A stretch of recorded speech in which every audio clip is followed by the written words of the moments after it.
अस्सलाम वालेकुम viewers, welcome to my channel Hannah's magazine. कैसे हैं आप सब व्यूवर्स? आज की वीडियो बहुत ही ज़बरदस्त होने वाली है क्योंकि आज मैं हेल्थ के हवाले से एक ज़बरदस्त वीडियो लेके आई हूँ। तो आज मैं लेके आई हूँ ज़बरदस्त सी रेसिपी, ज़बरदस्त सी रेमेडी जो कि इंशाल्लाह आपके बहुत से प्रॉब्लम्स को सॉल्व करेगी।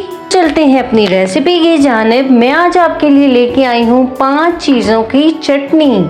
क्या चटनी से भी हेल्थ के इश्यूज सॉल्व किए जा सकते हैं? जी बिल्कुल, क्यों नहीं।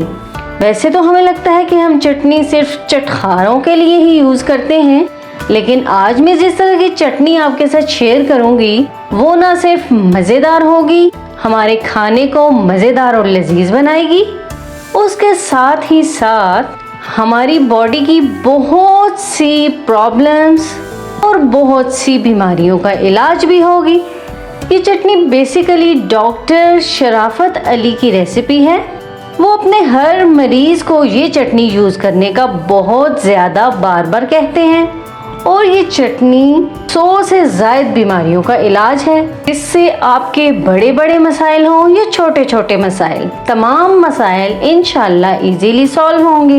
ये चटनी आपके हार्ट प्रॉब्लम्स के लिए बहुत अच्छी है। उसके अलावा हिसाबी कमज़ोरी है, जिस्मानी कमज़ोरी है, जिस्म के दर्द है, सर दर्द है, पट्ठों की कमज़ोरी है, गैस और कब्ज़ के मसाइल हैं, शुगर का प्रॉब्लम है, ब्लड प्रेशर का प्रॉब्लम है, या कोई भी छोटा बड़ा मसला है, कोई भी बीमारी है, तो उसमें ये चटनी बहुत ही ज़बरदस्त, कारआमद और हेल्पफुल साबित होगी। ये चटनी एक इलाज के तौर पर यूज़ की जाती है, यानी कि मज़े भी और साथ साथ इलाज भी।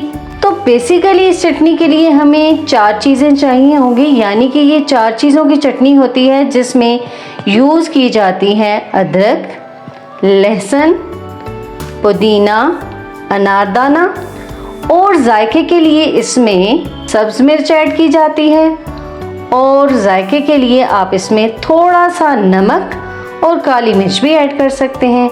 तो सबसे पहले मैं इन तमाम चीज़ों को रेडी कर लूँगी, यानी कि पुदीने को अच्छे से वॉश करके इसकी पत्तियाँ अलग कर लूँगी और थोड़ी सी अदरक को भी मैं काट लूँगी और लहसुन के जवे भी मैं निकाल लूँगी। तो लीजिए जनाब, यहाँ पे मैंने तमाम चीज़ों को रेडी कर लिया है। लहसुन को भी छील लिया है, अदरक को भी अच्छे से वॉश कर लिया है और पुदीना भी रेडी कर लिया है अच्छे से धो के, और सब्ज़ मिर्च भी रख ली है एक टेस्ट के लिए। तो अब बारी आती है इन तमाम चीज़ों को ग्राइंड करने की। लेकिन यहाँ पे बहुत इम्पॉर्टेंट चीज़ ये है कि हमने इस चटनी को ग्राइंड नहीं करना, यानी कि किसी भी इलेक्ट्रिक चीज़ में हमने इसको ग्राइंड नहीं करना, क्योंकि इलेक्ट्रिक ग्राइंडर वगैरह जो होते हैं उनमें उन चीज़ों की तासीर जो है वो आ जाती है। सो हमें कोशिश ये करनी है कि इस तरह से जो हैंडी चीज़ें होती हैं, यानी कि हाथ की मदद से जिसमें चीज़ें अच्छे से कूटी जाती हैं, पीसी जाती हैं, इस तरह की चीज़ का हमने इस्तेमाल करना है। चाहे ये लकड़ी की हो या फिर पत्थर की, आप कोई भी यूज़ कर सकते हैं। तो सबसे पहले क्या करेंगे, अनारदाना इसमें डाल देंगे। तकरीबन 1 टेबल स्पून हमने अनारदाना लिया है। अब हम अनारदाना को अच्छे से पीस लेंगे। अनारदाना पीसने के बाद हम नेक्स्ट इसमें ऐड कर देंगे अदरक। 1 इंच का टुकड़ा है ये, इसको अच्छे से पीस लेंगे। आप सारी चीज़ें इकट्ठी डाल के भी पीस सकते हैं, लेकिन उस तरह से थोड़ी मुश्किल हो जाएगी। एक एक करके पीसेंगे तो इजीली सब चीज़ें अच्छे से मैश हो जाएंगी। अदरक को भी अच्छे से पीस लिया है। अब next and third ingredient add करेंगे लहसुन। ये तकरीबन 4 से 5 जवे हैं लहसुन के, इसको अच्छे से पीस लेंगे। लहसुन के बाद नेक्स्ट ऐड कर लेंगे हम पुदीना। आपको दिखाई दे रहा है कि हमने 10-12 पत्ते लिए हैं पुदीने के, इसको भी पीस लेंगे। पुदीना भी अच्छे से पिस चुका है। तो अब हम लास्ट इंग्रेडिएंट ऐड करेंगे सब्ज़ मिर्च। टेस्ट के अकॉर्डिंग ऐड करेंगे, बहुत ज़्यादा नहीं डालनी। हमने यहाँ पे तमाम चीज़ें अच्छे से पीस ली हैं। तो नेक्स्ट ऑप्शनल चीज़ें हैं जो हम ऐड करेंगे। जायके के लिए काली मिर्च आप ऐड करना चाहें तो वो भी ऐड कर सकते हैं, अदरवाइज स्किप कर सकते हैं। और बीपी के मरीज जो हैं वो नमक बिल्कुल भी इस्तेमाल ना करें, वो बिल्कुल भी ना डालें। वैसे भी अगर आप नमक स्किप कर दें तो ज़्यादा अच्छी बात है, लेकिन अगर आप स्किप नहीं कर सकते तो थोड़ा सा, बिल्कुल एक चुटकी के बराबर नमक ऐड कर दें। इन तमाम चीज़ों को पीसने का तरीका कुछ यूँ है कि इन तमाम चीज़ों को यूँ हम पीसेंगे और फिर यूँ रगड़ेंगे। यूँ आपको दिखाई दे रहा होगा, बिल्कुल इस तरीके से हम इसको यूँ घुमाएंगे और घुमाते हुए इन तमाम चीज़ों को मसल लेंगे। तो इस तरह से हमारी ये चटनी तैयार हो गई है। अब हम इसको डिश आउट कर लेते हैं। लीजिए व्यूअर्स, हमने चटनी को डिश आउट कर लिया है और पुदीने की इतनी ज़बरदस्त खुशबू आ रही है कि मैं क्या ही बताऊं। देखिए, मैंने बिल्कुल थोड़ी थोड़ी सी चीज़ें ली हैं, फिर भी ये तकरीबन 2 से 3 टाइम के लिए बन गई है। वैसे तो मैं प्रेफर करूँगी कि आप इसको फ्रेश बना के यूज़ किया कीजिए या 2 टाइम के लिए बना लिया करें। लेकिन अगर आप इसको स्टोर करना चाहते हैं, 3 से 4 दिनों के लिए बना के रखना चाहते हैं, तो फिर आप हर चीज़ की क्वांटिटी डबल ट्रिपल कर लीजिएगा। व्यूअर्स, इसको यूज़ करने का तरीका कुछ यूँ है कि आप इसको दोपहर के खाने में यानी कि लंच और डिनर में यूज़ कीजिए और 1 टेबल स्पून यूँ 1 टेबल स्पून लेके आप इसको अपने खाने के साथ एक लुकमे के साथ यूज़ कीजिए या फिर अपने सालन में इसको मिला के यूज़ कर लीजिए। और इसी तरह से आप 1 टेबल स्पून डिनर में भी इसको यूज़ करेंगे। एक तो ये तरीका हो गया। सेकंड वे ये है कि आप इसको सलाद वगैरह में डाल के भी यूज़ कर सकते हैं। उसमें भी इतनी ही क्वांटिटी यानी कि 1 टेबल स्पून ही आपने यूज़ करनी है। तो अब मैं आपको बताऊंगी कि मैं इस चटनी को किस तरह से यूज़ करूंगी।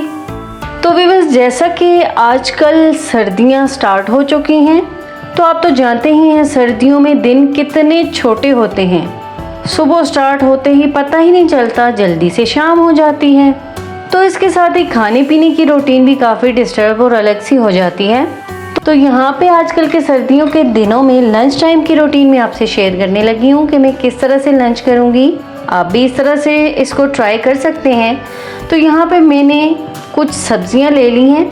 यहाँ पे मैंने छोटा सा एक टुकड़ा खीरे का ले लिया है, शलजम ले लिया है एक टुकड़ा, मूली का एक टुकड़ा ले लिया है, गाजर, सलाद पत्ता, गोभी ले ली है, इसके साथ साथ शिमला मिर्च का एक छोटा टुकड़ा ले लिया है। इन तमाम चीज़ों को अच्छे से वॉश कर लूँगी।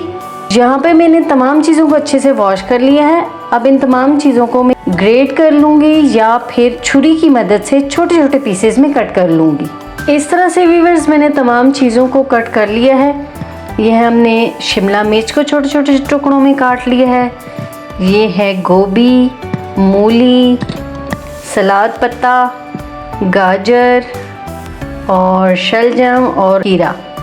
इन तमाम चीज़ों को छोटे छोटे टुकड़ों में काट लिया है। आप चाहें तो इसको चॉपर में डाल के भी छोटा छोटा सा चॉप कर सकते हैं। अब हम यहाँ पे एक बोल ले लेंगे और सारी चीज़ों को इसमें ट्रांसफ़र कर देंगे।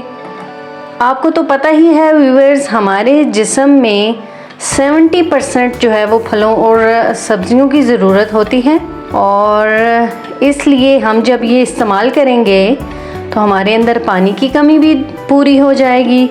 इसलिए कि तमाम सब्जियां जो हैं वो जूसी होती हैं, इनमें पानी होता है, तो पानी की कमी भी ये पूरी करेंगी। हमारा डाइजेस्टिव सिस्टम भी बेहतर होगा और भी बहुत सी बीमारियों से बच के हमें बहुत से फ़वाइद हासिल होंगे। ये तमाम चीज़ें हम अच्छे से मिक्स कर लेंगे। देखिए कितनी थोड़ी थोड़ी सी क्वांटिटी में मैंने चीज़ें ली हैं, लेकिन एक बोल जो है वो पूरा रेडी हो गया है। वाह माशाल्लाह, कितने खूबसूरत कलर्स हैं ना सब्जियों के। इसी के साथ ही अब मैं अपनी ये तैयार करदा 5 चीज़ों की चटनी 1 टेबल स्पून ऐड कर रही हूँ अपने इस सैलेड में और फिर इसको अच्छे से मिक्स कर दूँगी ताकि ये सारी तरफ अच्छे से मिक्सअप हो जाए सारी सब्जियों में। चटनी भी अच्छे से मिक्स हो चुकी है, तो अब मैं इसमें ऐड करूँगी 1/4 टेबल स्पून टेस्ट के लिए ब्लैक पेपर पाउडर पहले मैंने चटनी में ऐड नहीं की थी, इसलिए मैंने यहाँ पे ऐड की है। इसको भी अच्छे से मिक्स कर लेंगे सारी तरफ। तो लीजिए, इस तरह से मेरा ये मैजिकल लंच हो गया है तैयार। जी बिल्कुल, मैंने इसको मैजिकल लंच क्यों बोला? इसलिए कि इससे मुझे बहुत ज़्यादा फ़वाइद हासिल होने वाले हैं। इस लंच से या इस सैलड से इंसान का वज़न भी नहीं बढ़ता, वेट लॉस के लिए मुख्तलिफ जतन नहीं करने पड़ते, पानी की कमी भी पूरी होती है, इंसान सेहतमंद रहता है, डाइजेस्टिव सिस्टम बेहतर होता है। और हमने चटनी के अंदर जो चीज़ें इस्तेमाल की हैं, अदरक और लहसुन, उनके भी बहुत ज़्यादा फ़वाइद हैं। अदरक और अनार का ज़िक्र तो कुरान में भी आया है। तो इसलिए ये तमाम चीज़ें जो चटनी में मौजूद हैं या सैलड में, दोनों ही चीज़ें हमारी सेहत के लिए बहुत ही ज़्यादा ज़रूरी और बहुत ही ज़्यादा फ़ायदेमंद है। यानी इससे किसी भी किस्म का नुकसान नहीं होने वाला, बल्कि भरपूर फ़ायदा हासिल होगा। और सर्दियों के दिनों में अगर हम नाश्ता भी कर लें और दिन में भी खाना खा लें तो तबीयत बहुत ही ज़्यादा बोझिल हो जाती है। हमें नाश्ता करना चाहिए, उसके बाद दिन के टाइम लंच में ये चीज़ लेनी चाहिए और फिर रात में बिल्कुल थोड़ी सी हाफ़ रोटी लेनी चाहिए। और रात में भी अगर आप चाहें तो इस तरह से सलाद ले सकते हैं, नहीं तो आप सिर्फ 1 टेबल स्पून चटनी का ज़रूर यूज़ कीजिए। 2 टाइम आपने इस चटनी को ज़रूर यूज़ करना है। तकरीबन 10-15 दिनों में ही आपको अपने अंदर काफ़ी सारे चेंजेस महसूस होंगे इंशाल्लाह ताला। आपकी बहुत सी बीमारियां दूर होंगी इंशाल्लाह। और व्यूअर्स, सलाद के हवाले से ये है कि आपको तो पता ही है कि जंगलों में जानवर जो होते हैं, जाहिर सी बात है वो दूध वगैरह तो उनको मुयस्सर नहीं होता, वो ज़्यादातर चारा और सब्ज़ा ही यूज़ करते हैं। तो देखा आपने उनकी सेहत किस तरह की होती है।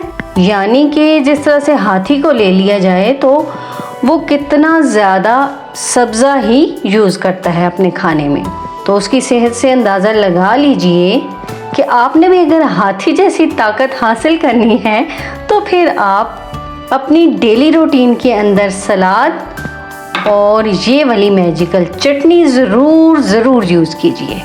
और फिर कमेंट्स में ज़रूर बताइएगा कि आपको इन दोनों चीज़ों से कोई फ़वाइद हासिल हुए या नहीं। जैसे कहा जाता है कि ये चटनी 100 बीमारियों का इलाज है, तो अगर 100 नहीं तो आपको 80-90 बीमारियों से इंशाल्लाह ताला निजात ज़रूर मिल जाएगी। तो मेरी ये दुआ है कि अल्लाह ताला सबको सेहतमंद और तंदुरुस्ती वाली ज़िंदगी दे। और आप लोग भी मुझे ज़रूर दुआओं में याद रखिएगा। और इसके साथ साथ मेरे चैनल को लाइक एंड सब्सक्राइब भी करते रहिए। बेल आइकन को प्रेस करना ना भूलिए ताकि मेरी तमाम वीडियोज़ इजीली आप तक पहुंच सकें। इसी के साथ मुझे दीजिए इजाज़त। नेक्स्ट किसी हेल्दी, होममेड और मैजिकल रेसिपी के साथ फिर हाजिर होंगी। तब तक के लिए अल्लाह हाफिज़।